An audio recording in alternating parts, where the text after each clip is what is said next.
Je vais maintenant proposer à France Bhattacharya de prendre la parole donc, pour évoquer le poète Rabindranath Tagore, un poète que vous avez traduit, France Bhattacharya.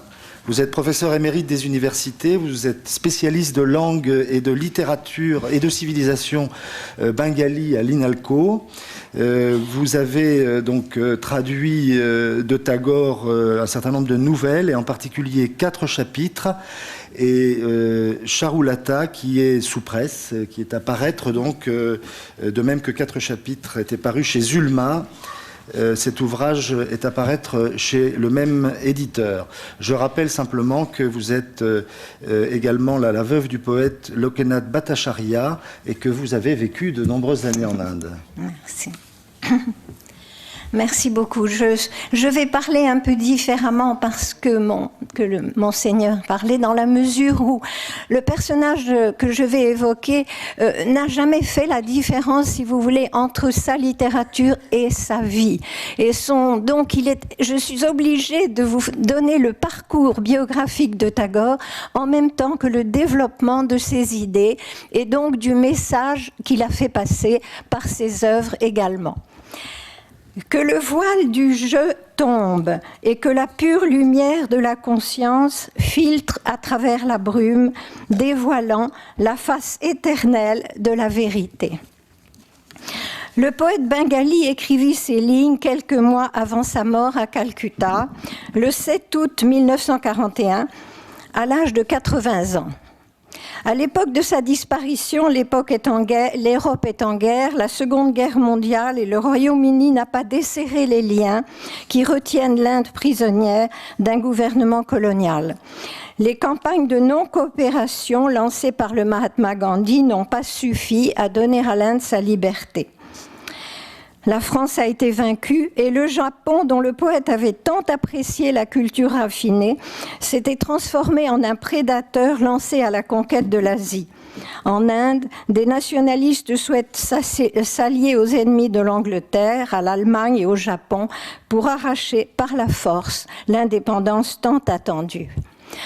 Tagore, la grande sentinelle, comme l'appelait Gandhi, refusait de diaboliser le peuple anglais et demeurait fidèle à ce à quoi il avait toujours cru, comme Romain Rolland, lors de la Grande Guerre, la nécessaire union de l'Orient et de l'Occident. Je cite, « Prenez de l'Occident ce qu'il a de meilleur à offrir, disait-il à son peuple, mais ne l'imitez pas, car l'imitation est mortelle. » À la fin de sa longue vie, quelques certitudes soutiennent le poète. La profonde unité de l'homme et de la nature et l'émerveillement que son spectacle suscite. La conviction que la plus grande sagesse vient non des livres, mais du cœur. Et enfin, l'amour de l'homme en tant qu'homme, non pour sa richesse, sa naissance ou son intelligence. Dans un de ses derniers recueils, il écrivit « J'ai eu faim de la compagnie des hommes, de l'homme dont le lieu de réunion n'est pas fermé par de hauts murs et qu'aucune sentinelle ne garde. Je n'ai pas trouvé l'homme à l'intérieur de clôtures, je l'ai rencontré par-delà les frontières qui divisent une nation d'une autre, une terre d'une autre. » Comment cet homme, né dans la seconde moitié du XIXe siècle, en 1861, dans un pays colonisé, parlant une langue inconnue des milieux lettrés de l'Occident, et dont la religion fut sans cesse décriée par ceux qui venaient d'Europe, comment avait-il pu devenir cet humaniste capable de résister aux tentations du repliement sur soi et au chauvinisme des peuples faibles et opprimés, et transmettre ce message aux autres par une œuvre littéraire considérable? La réponse à cette question, qui ne peut être que partielle, se trouve, me semble-t-il, dans le déroulement de sa vie d'un siècle à l'autre et du Bengale au monde. L'éveil de sa conscience se fit à travers les expériences souvent douloureuses d'une existence marquée par de grands succès, mais aussi par beaucoup d'incompréhension et d'une suite de deuils qui l'ont laissé seul face à la mort. Par sa vie et par son œuvre, il donne une grande leçon de générosité intellectuelle et de compassion. Il s'appelait Robindranath, c'est pas très facile. Robindranath naquit le 7 mai 1861, le 14e et dernier enfant d'une famille de brahmanes bengalis à Calcutta, alors capitale de l'Inde britannique. Les Tagore, façon anglaise de prononcer et d'écrire Thakur, titre donné aux brahmanes, s'était enrichi au contact avec les Anglais dès l'implantation de ces derniers à Calcutta. Le grand-père, qui fut appelé prince pour sa richesse et sa générosité, bâtit une fortune dans de vastes entreprises commerciales. Ses charités publiques furent innombrables.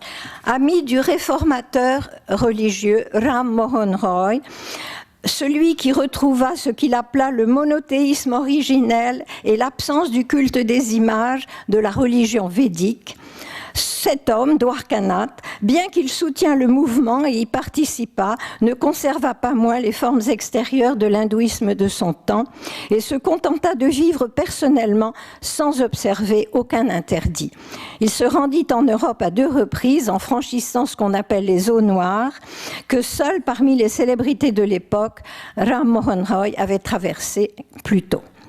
Fêté par les souverains d'Angleterre et de France, Dwarkanath, le grand-père, mourut à Londres en 1846 à l'âge de 52 ans. Peu après sa disparition, la société qu'il avait créée fit faillite et ses fils, dont l'aîné qui fut le père du poète, se trouvèrent contraints au remboursement de lourdes dettes, sans toutefois devoir aliéner leur propriété foncière. Le père d'Ebendranath exerça une très forte influence sur le benjamin de ses fils. Homme de foi, à la morale austère, il redonna vie au mouvement de réforme religieuse initié par Ram Mohan Roy, ce mouvement s'appelant le Brahmo Samaj, et en fit une véritable église à l'intérieur de la religion hindoue. Ce père fut conservateur sur le plan social, mais laissa à ses fils adultes leur part de liberté. Contrairement à son père, il se tint à l'écart des autorités coloniales et demeura très attaché à sa langue et à sa culture. Homme profondément religieux et même mystique, il consacrait de longues heures à la méditation, loin de sa famille. Et il fit découvrir au jeune Robindranath, j'en arrive à lui, la grandeur des Himalayas ainsi que la beauté champêtre du Bengale. Il sut veiller sur ce qu'il restait des biens fonciers de la famille, mais éleva ses enfants sans aucun luxe, ne leur donnant que le nécessaire. Robindranath raconte dans ses souvenirs une enfance solitaire, livrée aux domestiques et aux tuteurs. Son imagination lui permettait de s'échapper au-delà des murs de sa vaste maison, hors d'une ville qu'il n'a jamais aimée. Il passa d'une école à l'autre sans que ses maîtres sachent éveiller chez lui le moindre intérêt pour la vie scolaire et les études. À ce sujet, il écrivit « Mais les écoles dans notre pays, loin de s'intégrer à la société, lui sont imposées du dehors. Les matières enseignées sont sèches et ennuyeuses, pénibles à apprendre et inutiles lorsqu'elles sont apprises. Les écoles ne sont guère mieux que des usines à produire des robots. » En dehors des heures de classe, son emploi du temps était quand même chargé. Le sanskrit, le bengali, l'anglais, les mathématiques, la lutte et la musique ne lui laissaient pas un instant de répit. Ses goûts le portaient vers la littérature qui nourrit son esprit et son imagination, et vers la musique qui développa sa sensibilité esthétique. Il quitta définitivement l'école à l'âge de 14 ans sans avoir obtenu le moindre diplôme. Adolescent, la compagnie de 2 de ses frères aînés et de leurs épouses lui apporta beaucoup. Avec l'un, il composa, chanta, écrivit dans des revues familiales, monta sur scène. Et avec l'autre, premier Indien à avoir été admis dans le corps prestigieux de l'Indian Civil Service, il partit pour son premier voyage en Angleterre. Il en revint sans avoir obtenu de diplôme, mais avec un volume de réflexion plutôt légère sur la société britannique. De retour dans son pays, il reprit sa vie de jeune poète et musicien, fêté pour ses premiers succès littéraires dans son milieu familial, aristocratique. Un de ses frères, artiste lui-même, qui traduisit d'ailleurs Molière en bengali, avait une femme qui avait à peine 2 ans de plus que Rabindranath. Elle avait été mariée à l'âge de 9 ans et n'avait pas eu d'enfant. Elle devint l'amie et l'inspiratrice du jeune poète. Lorsqu'elle se suicida, à l'âge de 25 ans, sa perte fut la première grande douleur dans la vie de Tagore, qui garda son souvenir jusqu'à la fin. Il s'était alors jusqu'alors préoccupé de lui-même, jeune homme sentimental et imbu de ses premiers succès littéraires dans sa langue, le bengali. Mais un jour, il eut une expérience qui modifia durablement son regard sur le monde. Ce fut à l'aube d'une journée ordinaire, alors qu'il regardait distraitement la rue du balcon de sa résidence. Il écrivit « Un jour, tandis que je guettais debout à la première lueur de l'aurore, que le soleil envoya ses rayons de derrière les arbres, il me sembla soudain qu'une ancienne brume se dissipait devant mes yeux. En un instant, et que la lumière du matin révélait sur la face du monde une splendeur de joie. Le voile invisible de la banalité fut enlevé de toutes choses et de tous les hommes, et leur signification ultime fut intensifiée dans mon esprit. C'est là la définition de la beauté. Le côté mémorable de cette expérience fut son message humain, l'expansion soudaine de mon être conscient dans le monde ultra-personnel de l'homme. Après 4 jours pendant lesquels sa conscience demeura intensément éveillée au monde et où chaque individu, chaque objet extérieur lui parurent plus beaux et plus joyeux, l'expérience prit fin, aussi brusquement qu'elle était venue, lui laissant d'infinis regrets, mais aussi le souvenir d'une vision béatifique. Un second séjour en Angleterre ne lui fut guère plus agréable. Il fréquenta les théâtres de la capitale, mais repartit pour l'Inde 1 mois plus tôt que prévu. 20 ans plus tard, quand il y reviendrait, ses rencontres avec poètes et peintres lui apporteraient beaucoup, et l'octroi du prix Nobel de littérature à son retour amènerait un changement considérable dans sa vie. En attendant, il poursuivait son œuvre poétique, déjà marquée par l'originalité du propos et la maîtrise de la forme. À l'époque, ses penchants littéraires le portaient vers les poètes romantiques anglais. Le père intervint et envoya son Benjamin, déjà père de 3 enfants, gérer les vastes propriétés foncières de la famille au bord de la Padma, nom que prend le Gange au Bengale oriental. Rabindranath s'installa au milieu de ses paysans et de ses rizières, loin des cercles littéraires de Calcutta, et il y resta 10 années. Et ces années furent d'une extrême importance pour la formation de l'homme et de l'écrivain. Sa correspondance remarquable à beaucoup d'égards témoigne de son émerveillement devant la beauté des paysages, lui qui n'aimait rien tant que l'espace et l'impression d'écoulement. Le ciel, une étendue d'eau en mouvement, un paysage où rien n'arrête le regard. Je cite, « Il me suffit de vivre et de mourir comme un homme, aimant le monde et ayant foi en lui. » Incapable de le considérer comme une illusion du Créateur et pas non plus comme un piège du démon. Il refusait de croire en la notion indienne de Maya, ou illusion cosmique, qui privait l'univers de sa réalité, mais éprouvait un profond sentiment d'unité avec la nature et les hommes.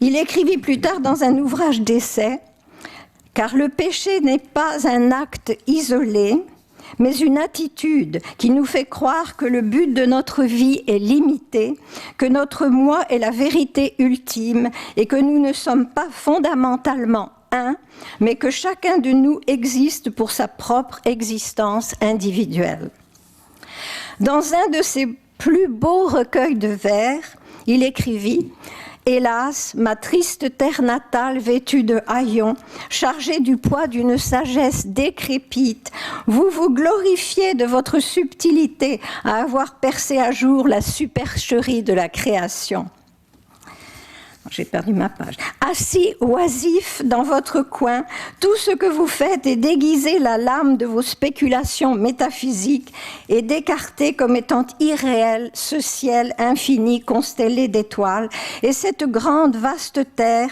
qui a nourri d'innombrables formes de vie, âge après âge. Des millions d'êtres vivants font la vaste foire de ce monde et vous, incrédule radoteur, vous ignorez tout cela, n'y voyant qu'un jeu d'enfant. Pendant toutes ces années, il observa les paysans qui travaillaient sur ces terres et ressentit une véritable passion pour l'amélioration de leurs conditions. Avant que quiconque parle en Inde du développement rural, Tagore s'employa à aider ses cultivateurs, êtres dépendants, ignorants et superstitieux, à bâtir leurs écoles et leurs dispensaires, leurs routes et leurs réservoirs. Il créa des entreprises coopératives, leur donna accès au crédit pour les protéger des usuriers et un système d'administration autonome. L'argent du prix Nobel fut consacré en partie à la coopérative agricole et bancaire qu'il avait fondée sur ses propriétés. Ce séjour donc éveilla sa conscience aux besoins des humbles et des illettrés. En retour, le monde villageois lui offrit les sujets de ses nouvelles dont la qualité est comparable à celle des plus grands dans ce domaine. Et je n'exagère pas. Elle témoigne de la finesse de sa sensibilité et de la perfection d'un art dont il fut au Bengale le pionnier. La preuve que le souci de développement ne fut pas chez lui la simple passade d'un poète esseulé, est l'établissement, des années plus tard, d'un centre de reconstruction rurale à Sriniketan, au Bengale occidental cette fois, et l'envoi de son fils étudier l'agronomie dans une université américaine. Dans une lettre datée de 1893, il évoque ses difficultés avec une certaine aigreur. Notre pays est vraiment infortuné et misérable. La volonté d'agir manque, la capacité de penser, de sentir et de vouloir est atrophiée. L'esprit d'aventure qui pousse à lutter pour de grandes choses, à véritablement pleinement vivre, est inconnu. Notre raison est infantile et nos émotions dégénèrent aisément en sentimentalisme. Malgré tout, il lui importait d'aimer ces êtres faibles et de les aider à devenir pleinement hommes. Il écrit « Il n'y a pas de religion plus haute que celle de la sympathie pour tout ce qui vit. L'amour est le fondement de toutes les religions. » Concernant son œuvre poétique, cette période de sa vie de poète fut aussi d'une grande richesse, car il avait atteint la plénitude de son art. La traduction, malheureusement, ne permet pas d'apprécier comme elle le mérite sa poésie, toute de nuances, d'images et de sonorités. La musique de ses vers ne peut passer que très difficilement en une autre langue. Le squelette de ses idées seul demeure. En allant toujours plus loin dans la profondeur des thèmes et l'innovation formelle, il traçait une voie nouvelle pour la poésie bengali et transmettait un message que vous avez pu voir, qui n'était pas au goût de tous. Et cela lui valait de nombreuses critiques des conservateurs de son pays. La passion pour la musique ne le quitta pas non plus. Il composa des chants, plus de 2000 paroles et musiques, des pièces musicales et des drames dansés. Il considérait que ses chansons étaient son cadeau à son peuple, en grande partie illettré. Sa pensée demeurait plus intuitive que logique, et il aimait s'exprimer en images. Le contact avec la nature faisait naître en lui l'impression très forte qu'un esprit universel animait toute chose. Il prenait alors sa plume pour chanter sa beauté. Il évoquait parfois ce qu'il appelait la divinité de sa vie. Et il la définissait ainsi. L'aspect limité de la divinité qui a sa seule place dans la vie de l'individu, par contraste avec ce qui appartient à l'univers.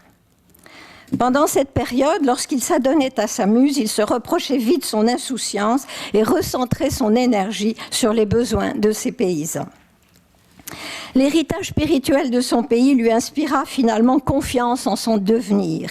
Il lança un appel vibrant à la divinité qui gouverne le destin de l'Inde dans un beau chant.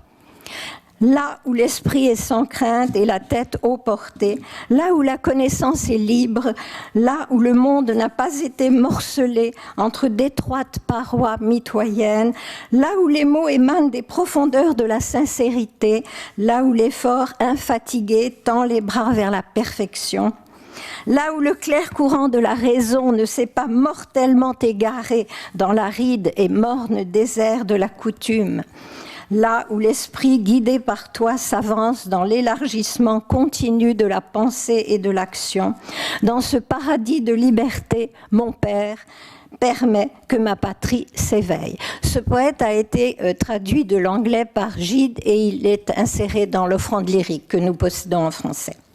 Tagore, qui a alors 40 ans, trouve son Dieu en lui-même et dans le monde. Il lui consacre un recueil de poèmes appelé Offrande, Noibedda. Il reprend à son compte les versets de l'Upanishad.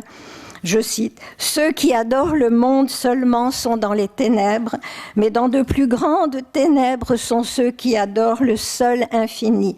Celui qui accepte les deux se sauve lui-même de la mort par sa connaissance de l'un, et atteint l'immortalité par sa connaissance de l'autre. » Le poète avait fait venir ses 5 enfants et sa femme alors qu'il gérait les propriétés familiales au Bengale oriental. Et en l'absence d'école, il s'était chargé lui-même de leur instruction. Ainsi commença une riche et difficile expérience pédagogique qu'il poursuivit une fois de retour à Shantiniketan, au Bengale occidental, où son père avait acheté des terres. En 1901, Rabindranath établit dans ce cadre rural une école sur un modèle différent de celle qui lui avait tant déplu dans son enfance. Il écrivit « Ainsi faisant, je répondais à ma propre nécessité, car je me sentais poussé à revenir de mon exil dans un monde du rêve à un état complet de vérité. » Et encore, je suis sûre que cette idée de l'humanité divine qui travailla inconsciemment dans mon esprit, me contraignant à sortir de la retraite de ma carrière littéraire et de prendre ma part dans le monde des activités pratiques. Le charme solitaire de la méditation de l'infini ne me satisfaisait plus. Je suis sûre d'avoir vaguement senti que mon besoin était celui de ma réalisation spirituelle dans la vie de l'homme en lui rendant des services désintéressés. Toute sa vie, Tagore fut déchiré entre les exigences contradictoires de la solitude nécessaire à l'artiste et de l'action au milieu des hommes. Les principes pédagogiques que le poète voulait mettre en œuvre étaient nouveaux pour l'époque dans son pays. Cette demeure de la paix, ce que signifie le mot Shantiniketan, devait retrouver l'atmosphère des ermitages de l'Inde ancienne où maîtres et élèves vivaient ensemble dans les forêts. Tagore en avait lu la description dans les épopées et les légendes sanskrites. C'était le côté un peu passéiste de l'entreprise qui répondait au besoin d'affirmer ses racines. L'important était ailleurs. L'idéal était l'adaptation de l'éducation à la vie et le développement de l'imagination, la faculté qui permet à l'homme de dépasser ses propres limites. Les enfants devaient vivre près de leur maître au sein de la nature et les classes se tenaient sous les arbres. Ils n'apprenaient pas par cœur des textes, fussent-ils sanscrits, mais devaient s'efforcer à penser par eux-mêmes, à observer le monde autour d'eux, à ressentir le rythme des saisons et à célébrer par des chants et des danses. L'enseignement était imparti dans la langue maternelle, ce que Tagore jugeait essentiel. La musique, la danse, les arts de la scène, la peinture et la sculpture étaient là pour affiner leur sensibilité artistique. Il écrivit « Je suis donc forcé de répéter une vérité connue, à savoir que la musique et les beaux-arts sont parmi les modes d'expression de soi-même les plus élevés d'une nation, et que sans eux, un peuple demeure sans voix. » Les sciences naturelles et l'astronomie en situation avaient aussi leur place. L'école grandit malgré l'opposition des conservateurs d'un côté et des modernistes de l'autre, ces derniers voyant d'un mauvais œil l'absence de diplôme reconnu et la moindre importance accordée à l'anglais. Tagore vendit jusqu'aux bijoux de son épouse pour payer les traitements de ses professeurs et lui-même se dépensant sans compter.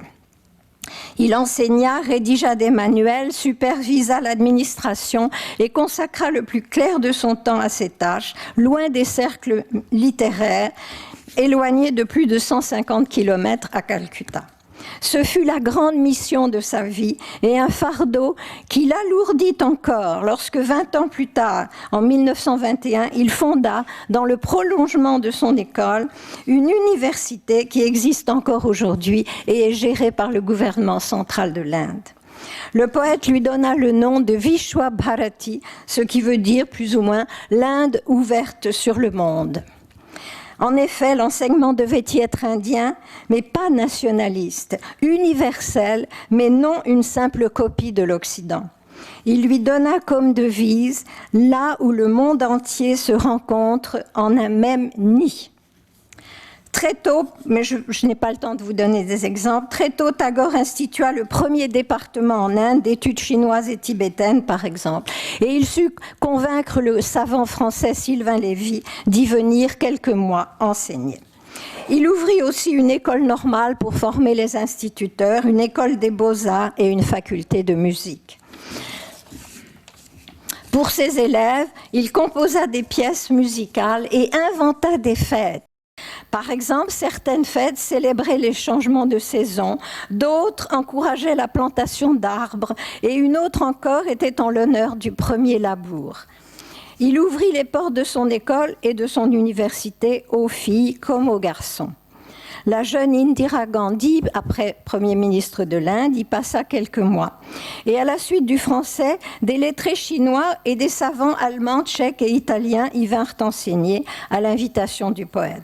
Là encore, les critiques ne manquèrent pas, car le poète n'eut pas la chance d'avoir des administrateurs vraiment à la hauteur.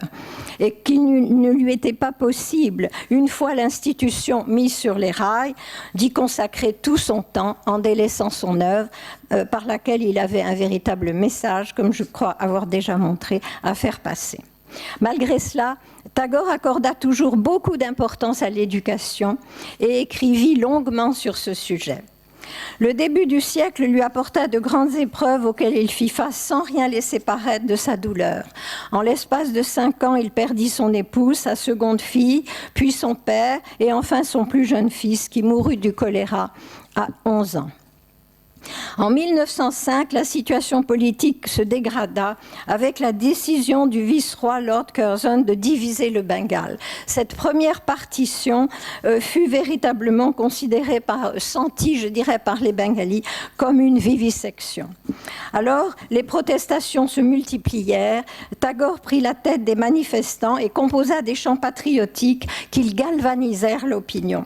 Ce fut pour le poète un moment d'intense participation à un mouvement populaire. Ses compatriotes bengalis, qui ne l'avaient jamais vraiment compris, car ils ne partageaient aucun de leurs préjugés et se tenaient éloignés des chapelles, le reconnurent enfin comme le plus précieux des leurs. Les protestataires lancèrent des appels au boycott des produits étrangers et ces protestataires se firent de plus en plus stridents et même violents. Les étudiants quittèrent leurs écoles et collèges et un conseil pour une éducation nationale indépendante du gouvernement colonial fut mis en place avec l'aide de Tagore. Mais très vite, lorsque les mouvements de foule se firent violents, et que le patriotisme dégénéra en haine de l'étranger et que des meurtres de civils furent connus, Tagore ne put pas cautionner cette violence et il s'éloigna brusquement de la scène publique. Comme Nicky Lesh, dans son grand roman « La maison et le monde », il était hostile aussi à la coûteuse destruction de produits étrangers qui pénalisaient les pauvres. Sa retraite fut fortement condamnée et il ne put que se sentir de plus en plus seul. Il écrivit alors la somme sur l'histoire religieuse et intellectuelle du Bengale colonisé, qu'est son roman « Gora », que nous avons en français. Son héros éponyme est un orphelin irlandais qui, ignorant ses origines, est recueilli par une famille de brahmanes bengalis et élevé comme leur fils.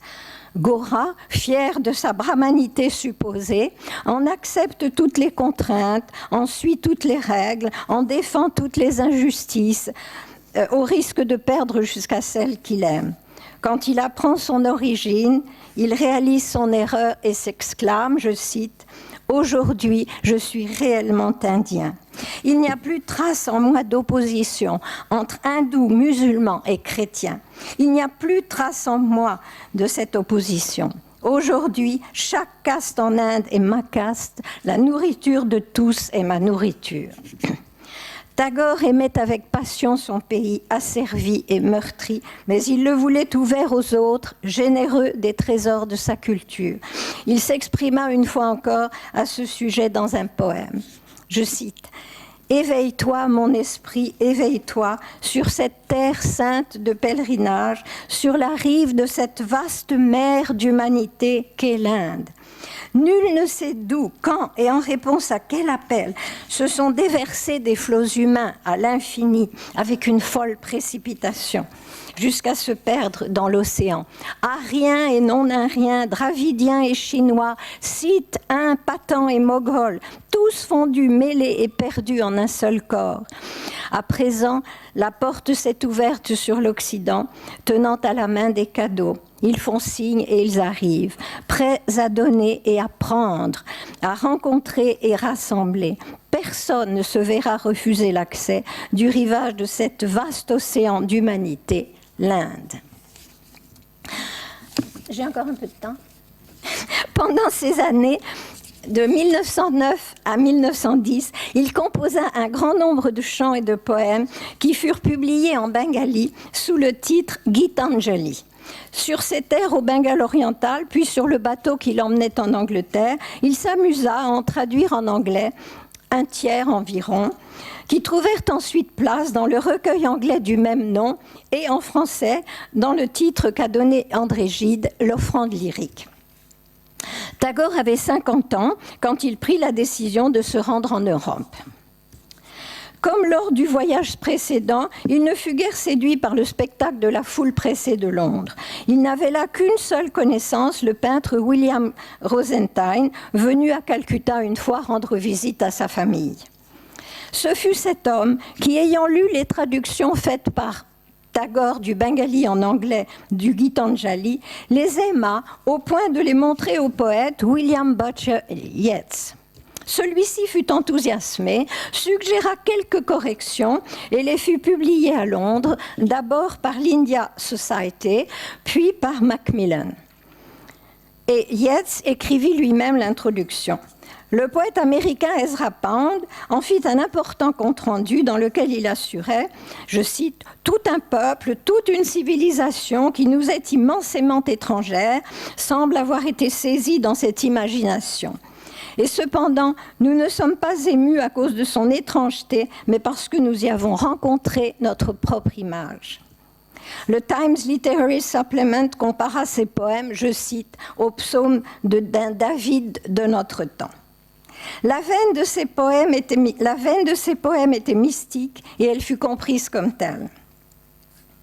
Tagore devint très vite un sage oriental qui dispensait du haut de sa culture millénaire un message spirituel dont les Européens, lassés par le matérialisme et l'intellectualisme de l'époque, pensaient avoir besoin. Tagore, étonné, malgré tout, du très grand succès de ses chants, répondit à l'attente de ses lecteurs et présenta, lors de ses nombreux voyages à l'étranger par la suite, l'apparence d'un prophète, il y a peut-être des images qui le montrent, l'apparence d'un prophète riche de certitudes puisées dans les textes sacrés de l'Inde. Les esprits modernes que nous sommes peuvent le regretter. Nous l'aurions peut-être voulu plus spontané, plus naturel. Bon. Cette première rencontre avec la fine fleur des écrivains de langue anglaise fut heureuse et lui permit d'obtenir donc en 1913 ce prix Nobel. Le seul Indien à ce jour à l'avoir obtenu pour la littérature.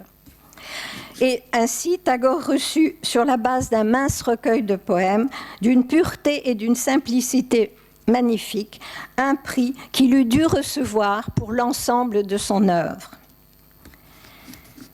Malheureusement, pour la durée de sa renommée en Occident, les autres volumes traduits qui suivirent, traduits de l'anglais toujours, appartenaient pour la plupart à la même veine et montraient peu ou prou la même facette de son génie, alors qu'il en avait tant d'autres. Bon, je passe là-dessus. Après le prix, lorsque les éditions de son Gitanjali se multiplièrent et qu'une foule se pressait à ses conférences pour écouter cette figure quasi christique, à la longue barbe blanche, le poète qui n'avait jamais prétendu être un saint fut d'abord étonné, puis séduit par les hommages de ces Européens, si sûrs d'eux, souvent si blasés et si dédaigneux souvent des autres cultures, qui, ne connaissant qu'une part modeste de son œuvre, l'avaient jugé digne d'une telle récompense. Il accepta l'enthousiasme de l'Europe, y voyant un signe positif du rapprochement entre l'Orient et l'Occident, qu'il appelait de ses vœux, et une forme de respect dû à son peuple. D'Angleterre, le poète se rendit aux États-Unis, où il fut reçu aussi chaleureusement par les milieux littéraires. Ses conférences au département de philosophie de l'université de Harvard semblèrent confirmer son statut de philosophe, alors qu'il se défendait d'en être un. En Occident, depuis fort longtemps, ceux que l'on appelle philosophes étudient longuement dans les livres les théories de leurs prédécesseurs avant de formuler les leurs. Tandis que dans la tradition indienne, le sage médite et ressent. Tagore n'était pas philosophe dans le premier sens et s'efforçait seulement de parvenir à la sagesse. En cela, je trouve, il reste proche de nous. Au Bengale, lorsque l'annonce du prix parvint, ceux qui lui avaient jusque-là accordé une admiration avare et l'avaient vilipendé pour son hétérodoxie, lui prodiguèrent des louanges de façon si outrée qu'il en éprouva du mépris et de la colère. Une fois pour toutes, il fut intronisé le symbole de la renaissance par l'Occident des valeurs de l'humanité négligée de l'Asie et de sa renaissance potentielle, selon l'expression d'un biographe. L'université de Calcutta, qui auparavant faisait réécrire en bon bengali les passages imités de ses textes par ses étudiants, lui décerna le titre de docteur en littérature, avant l'université d'Oxford. Et au milieu de cette agitation, parmi les enfants et les adolescents de son école à Shantiniketan, le poète restait lui-même d'une parfaite honnêteté intellectuelle. À un des enseignants de son école qui lui demandait brutalement « Vous parlez tellement de Dieu, êtes-vous certain qu'il existe ?» Il répondit « Non.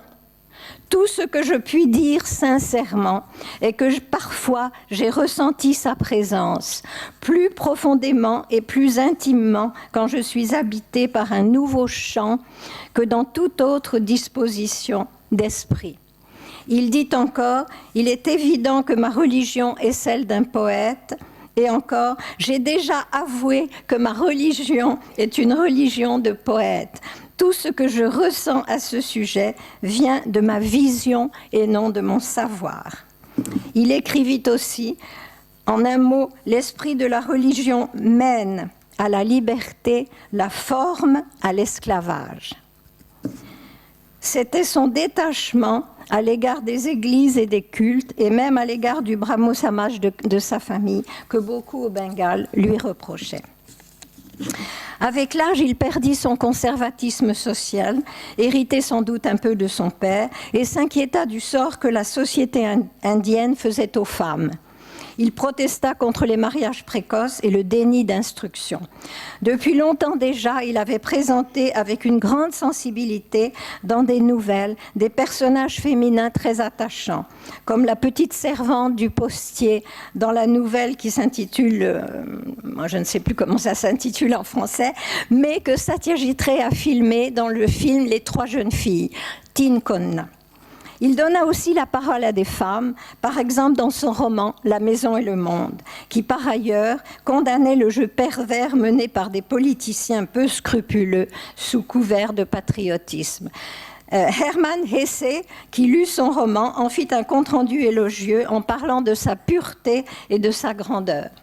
À la même époque, Tagore écrivit aussi des poèmes d'une inspiration plus vaste et d'une écriture nouvelle qui furent traduits en français, cette fois du bengali, par Kalidas Nag, élève de Sylvain Lévy, et par le poète Pierre-Jean Jouve, sous le titre « Cygne ». Il s'agit plutôt d'oies sauvages, symbole du passage des hommes dans le temps, en un flot ininterrompu vers un ailleurs inconnu et le dépassement de soi.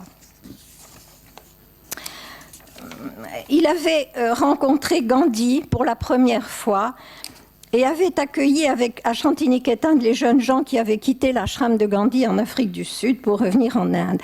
Leurs relations, qui furent étroites jusqu'à la mort du poète, furent toujours empreintes d'un grand respect mutuel, même si les deux hommes étaient très différents de par à la fois leur origine sociale et leur tempérament.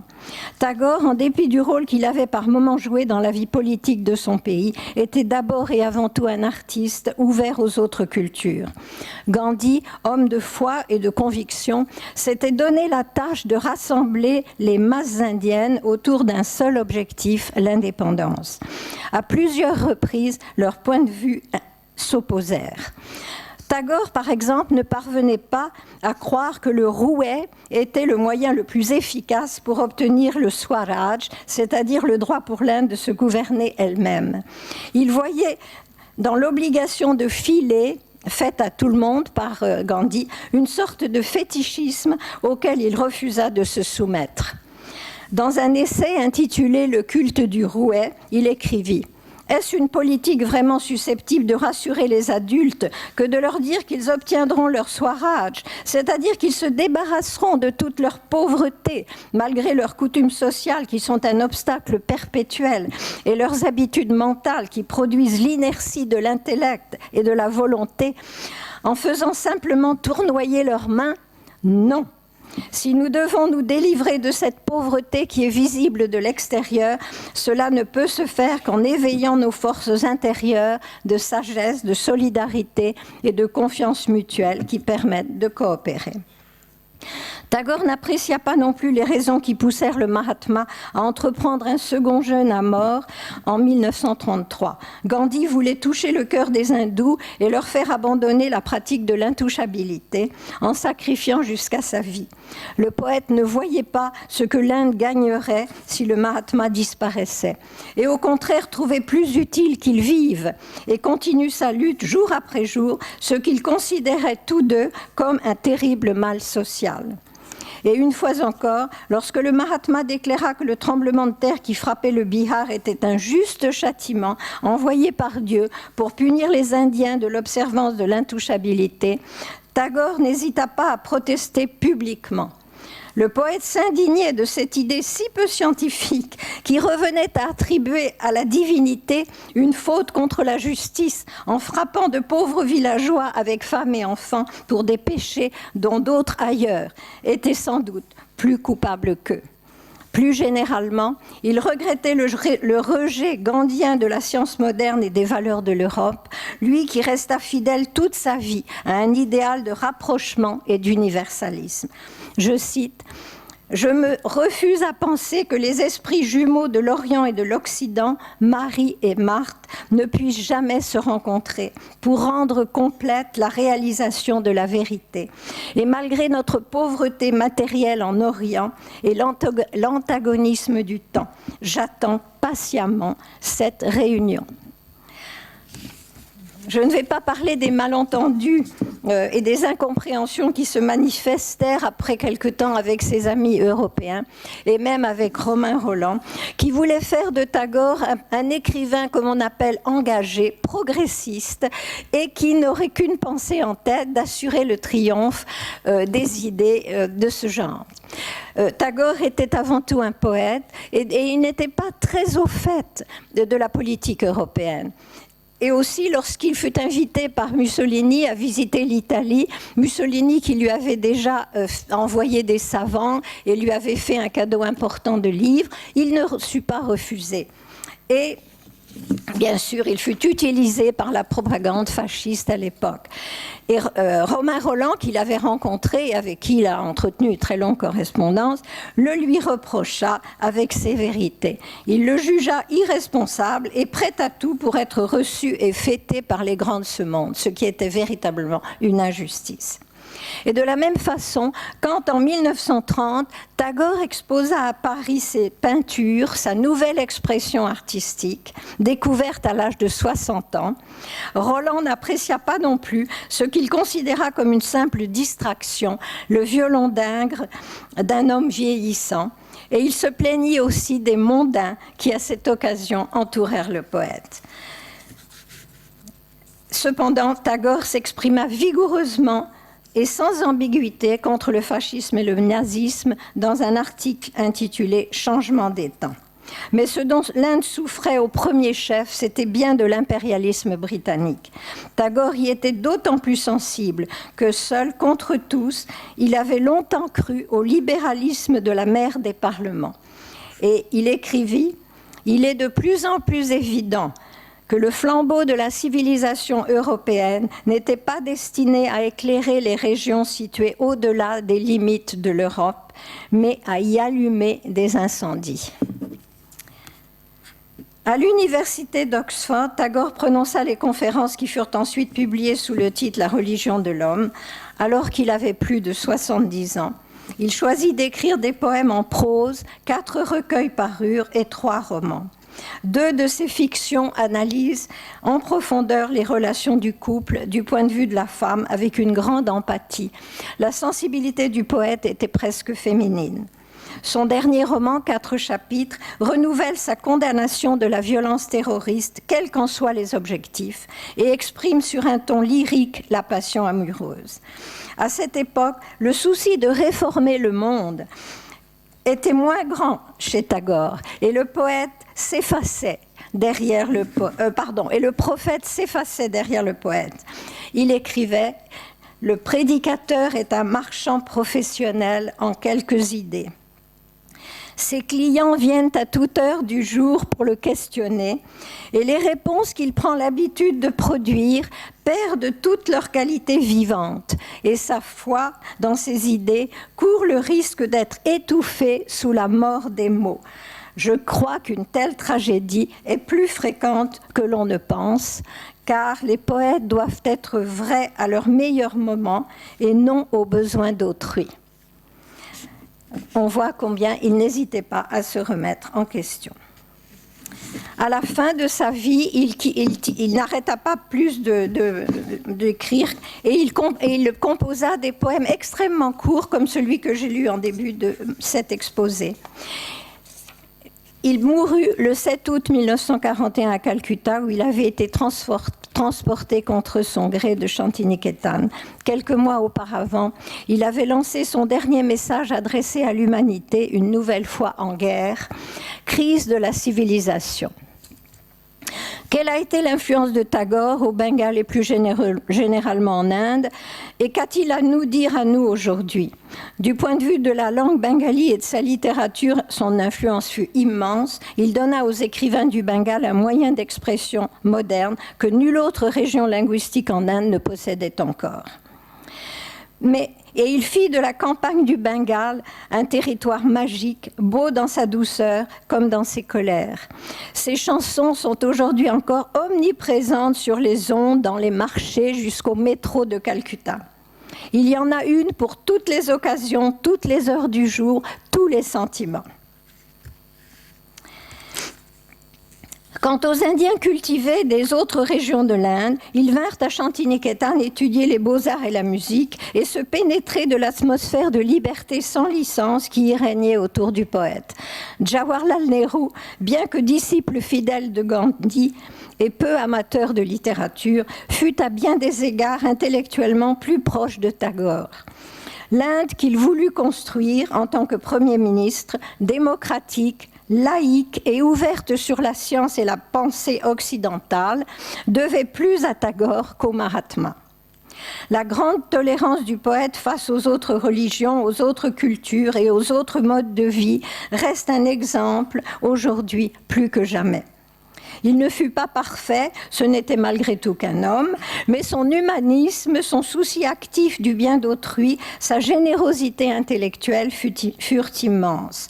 Il fut le plus remarquable exemple de ce qui a été appelé avec quelque impropriété et exagération la renaissance du Bengale, qui donna à l'Inde quelques-uns de ses meilleurs penseurs, réformateurs et écrivains, jusqu'au cinéaste Satyajit Ray, peut-être connu, qui fut un élève de Shantiniketan.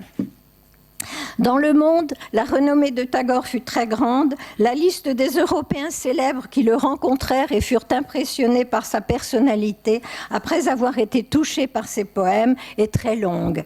D'Albert Einstein à Saint John Perse, ces échanges furent nombreux. Gitangeli et aussi sa pièce de théâtre, l'Offrande Lyrite et sa pièce de théâtre Amal et la lettre du roi furent traduits par des écrivains de grand renom, André Gide en France et par exemple Juan Ramón Jiménez en Espagne et dans bien d'autres langues. Toute l'Europe à une époque fut sensible au message poétique de Tagore.